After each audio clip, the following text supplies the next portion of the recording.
તો દ્વારકા બાદ ભરૂચમાં પણ ભારે વરસાદ બાદ સ્થિતિ વણસી છે। અનેક ખેતરો તળાવમાં ફેરવાયા હોય તેવા દ્રશ્યો સામે આવ્યા।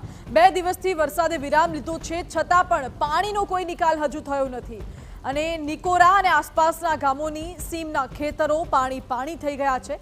પાણી ફરી વળતા કપાસના પાકને મોટા પાયે નુકસાન થયું છે। ખેડૂતો સરકાર પાસે મદદની માંગ કરી રહ્યા છે।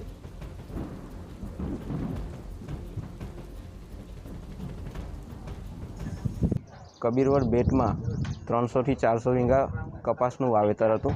અત્યારે જનરલી બધા ખેડૂત કપાસ અને કેળનું વાવેતર કરતા હોય। કપાસમાં વધારે પડતું નુકસાન છે અને આ બાજુ નિકોરા ગામની સીમમાં પણ 300 થી 400 વીઘા કપાસનું વાવેતર છે અને ત્યાં અત્યારે જવાય એવી કન્ડિશન નથી।